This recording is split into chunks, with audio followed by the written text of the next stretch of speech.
Good morning. How are you just in generally surviving the work from home right now? What is a day in the life of you at your home office? Well, it's at the kitchen table is that home office, so it's just got this nice ambiance. But, just on a lot of Zoom calls, as I think most of us are, and just doing our very best to continue to stay connected with our community, but also our coworkers to make sure that we can get this important work done and help people get through this time. So I've got an inside scoop on United Way because it basically lives in my basement. It's in your house right now. VP of Communications is there.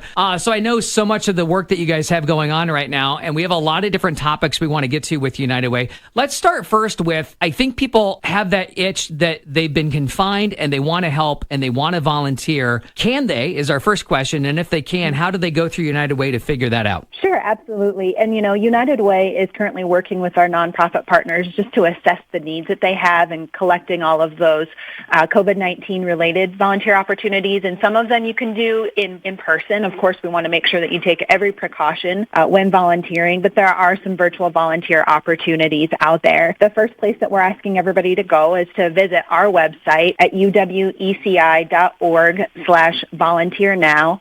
On the top there, right in the center, is a bar that you can click on that will show you all of those specific volunteer opportunities. And some of the things that are really starting to rise to the top that are critical needs are individuals who are healthy to donate blood, but then also individuals who can help Meals on Wheels and Horizons increase their food production to get some of the meals out to some of those in the community who don't have access to it. But we also realize that some people just don't want to get out of their home, which is the right thing to do, as you've mentioned before. And some people can sew fabric face masks for the healthcare professionals in our community. But one other thing that we're really encouraging people to do is just take a moment to check on some of the seniors in your life. If you know anybody who works in a senior living community, perhaps you can set up a video chat or maybe even just send an email and let all the residents and the staff know that you appreciate them. So there's certainly some ways that we can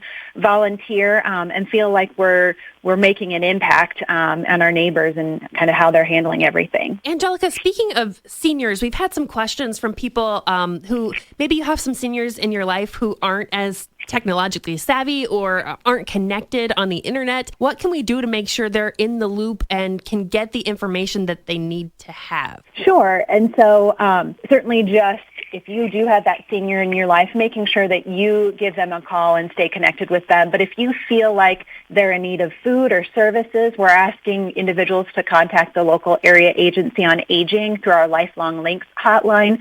And so that phone number you can find on the United Way website or area agency. But for those listeners who just want to jot that down, it's 866-468-7887. But another easy number to remember is also to contact the 211 line.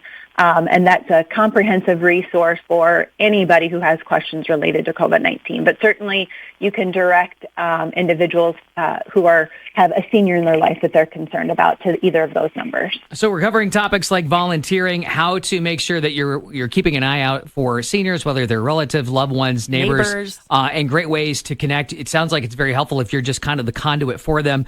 But between 211 and Area Agency on Aging, it sounds like it's good to know we've got a couple home bases for people that they can actually call. I wanted to wrap up our talk this morning, and we're talking with Angelica Vannetta from United Way.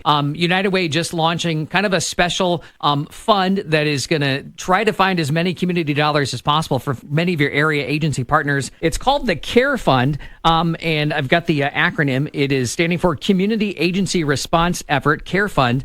Angelica, can you give us a little background on that? Sure, absolutely. So the CARE Fund then was designed for local health and human service nonprofits who've really seen an increase in their programs and services surrounding this pandemic to help their clients and constituents help meet some of the needs that they haven't been able to. So it's really a way for all of us, again, to help make a difference in the lives of our neighbors. We'll stand united, of course, for everybody in our community. So every dollar counts. You can go on to, again, the United Way website and make a donation through PayPal, $5, $15, $500. It's all going to help. And we do want to make sure that people understand that this is for the most vulnerable individuals in our communities. There are some other granting programs that are available in the community for other organizations, but really it's for those health and human service organizations who we have seen really be impacted by the increase in service, but some of the loss in potential fundraising dollars. Angelica Vannetta, United Way, she works in volunteer engagement, but kind of in touch with all of the programs and activities happening. And one more time, the website for United Way v Central Iowa, so everything we just talked about, people can look into. It's all right there. It's uweci.org, so it's the first letter of United Way, East Central Iowa. Good morning. How are you just in generally surviving the